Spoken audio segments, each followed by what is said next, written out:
ทุกคนวันนี้อากาศดีมาก ฟ้าใสแบบใสสุดๆนะคะ ดูดิ เลิศอะ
Hi, can I get one matcha latte, please? Matcha latte, yeah. Any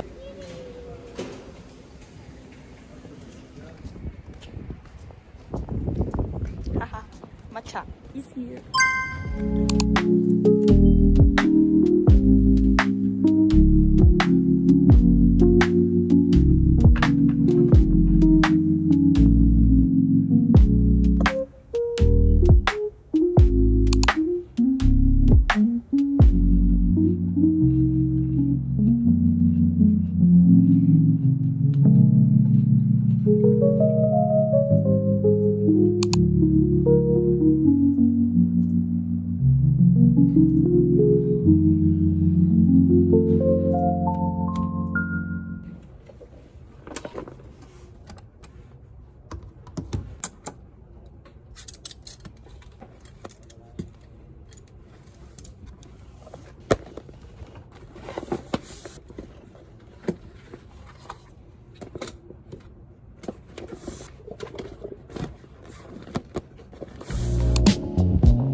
ออกมาจากไลบรารีแล้วค่ะ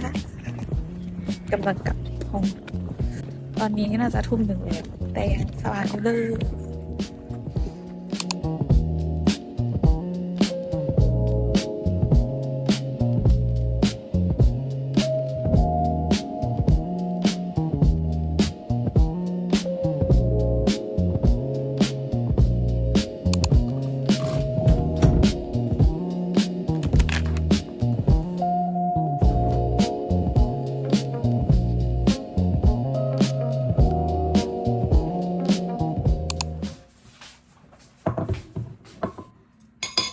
ก็มื้อเย็นในวันนี้ที่เราจะมาทานกันนะคะ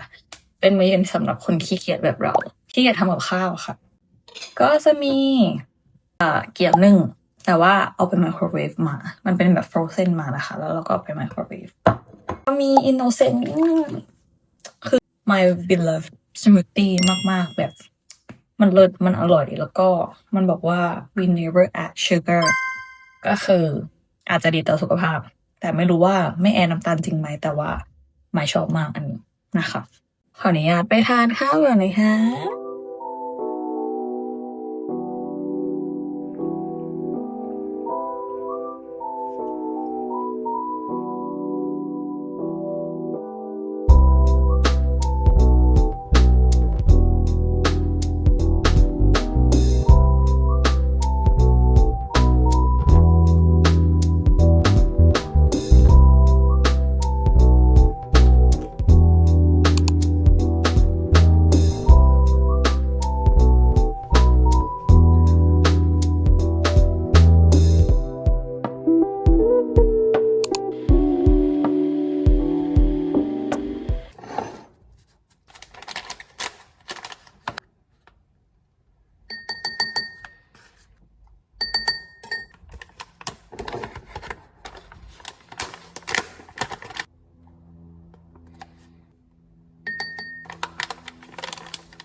กินเมนูอะไร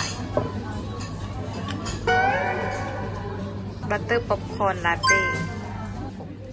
ทาดาอันนี้ไอซ์วานิลามัทฉะลาเต้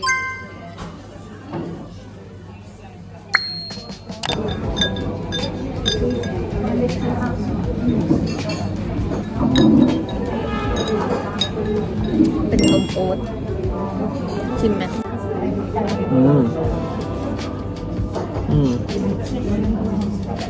อร่อยแล้วก็มีรสกลิ่นแบบนั้น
ไม่ไหวเลยค่ะ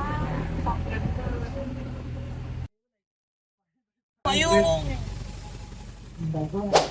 ยุ่งกว่าเดิมปาดผมมาให้หน่อยเมื่อคุณต้องซื้อไข่แต่ไม่มีรถยนต์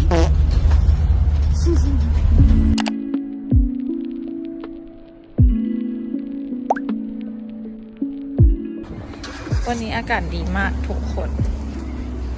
แบบไม่ต้องใส่แขนยาวแล้วเรากำลังจะกลับไปทำพาสต้ากินกันนะคะ ในอากาศที่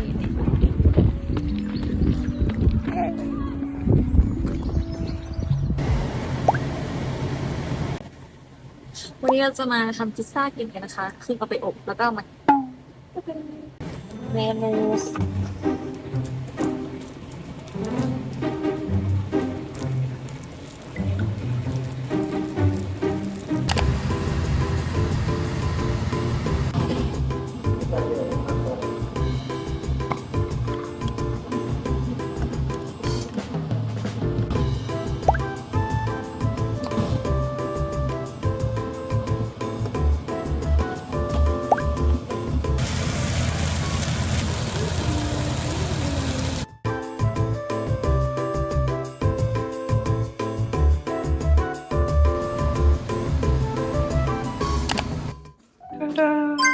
พิซซ่าแล้วก็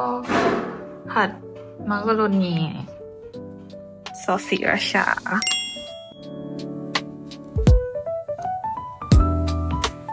มาเป็นเลย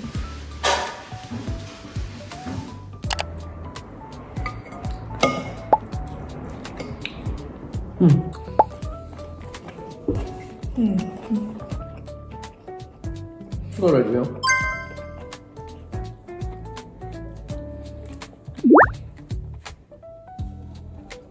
ต้องใส่ซอสเพิ่มไหม